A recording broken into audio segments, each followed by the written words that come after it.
Hi, I'm Susan Rothbard, and I live in Fairfield, just around the corner from the West Caldwell Library, for which I'm very grateful, in part because of its wonderful poetry programs.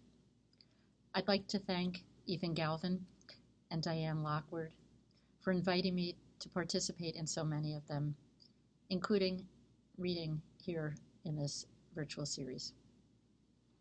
Today I'm going to read a selection of poems that have to do with two of my obsessions in my writing, birds and food.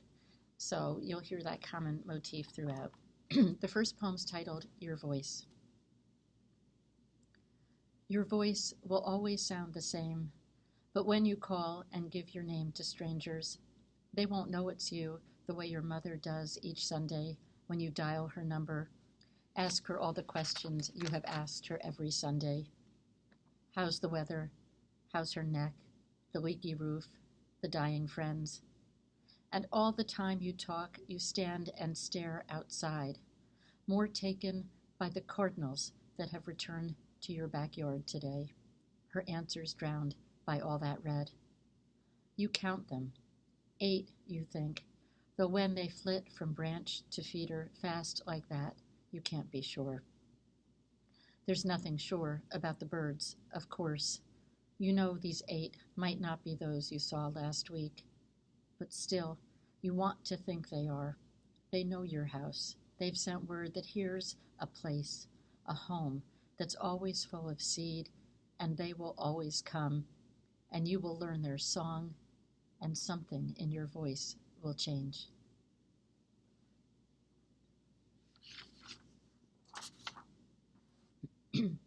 Kitchen. Because my fingers are smaller, I'm the one who minces the garlic.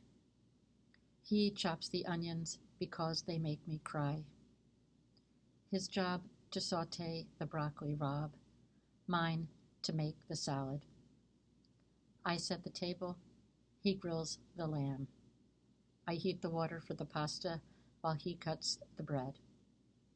Sometimes we stand together over a pot, inhale cumin and peppers, eggplant and basil, our heads together as if we are in love. When we sit down to eat, we praise our work. Here we have no doubt. He opens a bottle of wine. We toast each other, forgetting the fight about our son's curfew or whose fault it was that the dog peed in the house. And when our daughter calls from her Matchbox apartment and says she's searing tuna with a red wine reduction, we can hear her boyfriend dicing tomatoes in the background. We can taste her joy across the river.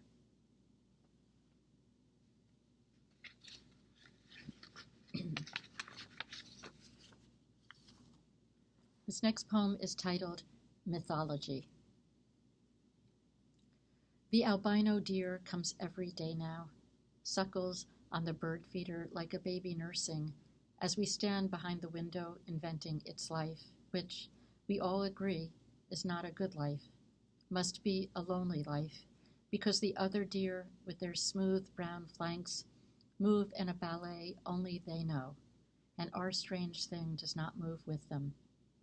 And even the dog knows it's not the same, doesn't bark, as if to say, there's nothing worse than loneliness, and what kind of game would it be to chase what's already been cursed? And now we're closing the shutters, and now we're turning away from the window.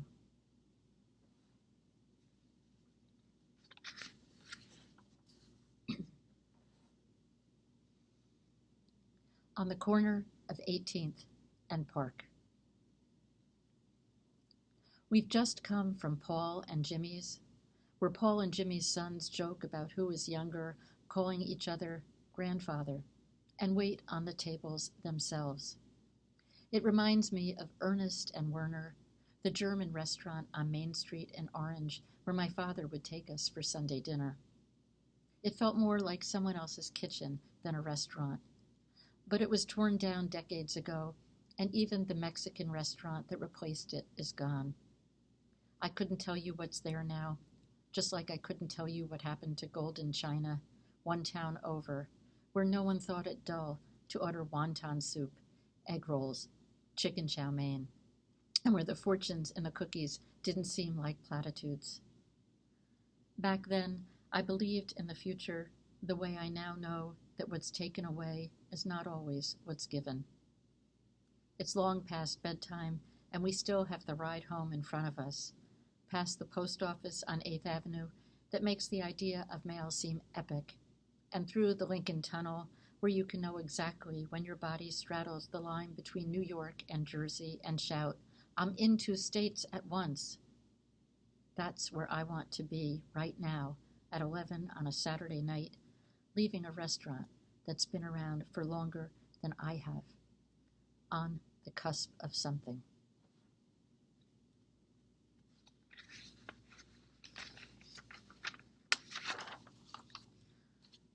So most of my poems are set in New Jersey, where I live, or New York, nearby. This next one, though, is set in Provincetown, where I've been fortunate to attend workshops at the Fine Arts Work Center.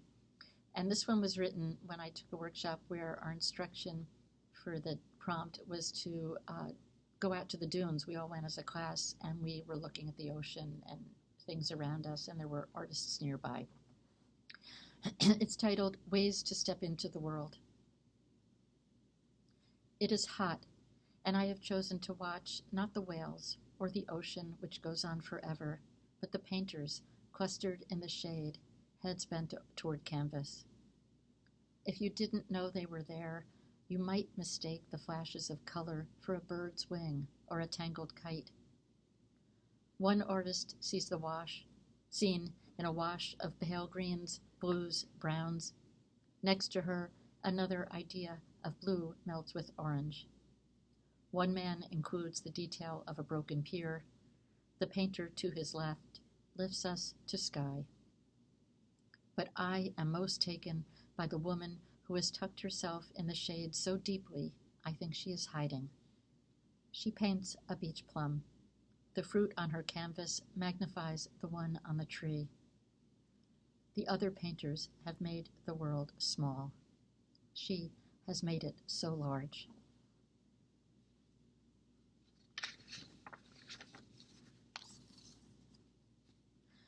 The next poem I'm going to read is one I wrote about 1.5 years ago when Diane Lockwood posted a call for submissions for an anthology on kissing. And the anthology is called Constellation of Kisses. And when I wrote the poem, it was about eating in a restaurant. And it's only now during COVID that I feel like it was a little bit prescient about the ways in which we dine out. First, seating. Flu season, so we're not kissing, unless you count the smooches we wave to each other as we sit down to eat. We'll be out before the second seating comes in with glitter eyes and muscled arms that reach across the table to hold hands and order tapas to share as they dip their forks from one dish to the other, from one mouth to the other. Their evening beginning as I tuck myself into bed, flossed and moisturized. By the time they've paid their bill, I'll have embarked on my tossed journey, flanneled in a bed that knows the contours of my body as well as I do. I should begrudge them their passion, but I've my own circadian rhythm that knows the leftovers I brought home may not be as full of promise as live tongues dancing together. But I've eaten this meal once already, and I know it will be good tomorrow.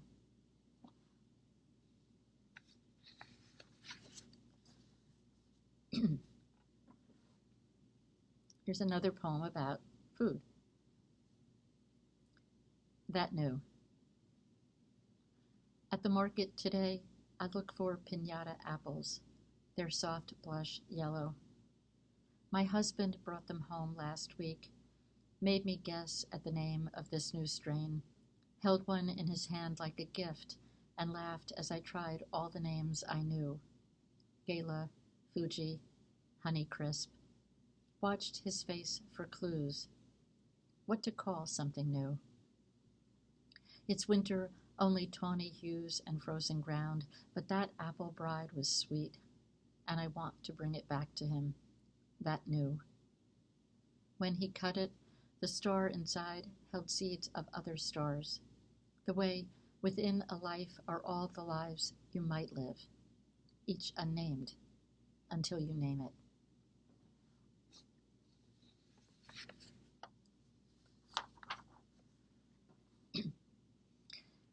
This is the last poem I'm going to read. It's titled Prefix.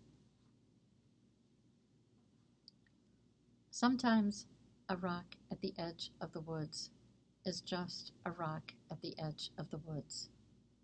And so what if the understory's leaves resemble hearts, but two have grown over the rock, so that from the angle of my seat at this farm-to-table restaurant, they look like eyes. Now the rock is poor Urich's skull, and a small boulder a few feet away, a ghost. How do you feel about movies where nothing much happens? The scallops sound divine, bathed in a roasted pepper coulis, but isn't it creepy how the rocks are watching us? I would like a more permanent solution to this wobbly table than a folded matchbook. In the meantime, I will order sparkling water, which will make you wonder if you've ever really known me. Thanks so much for listening, and thanks again to Ethan and Diane and the West Caldwell Library. Take care.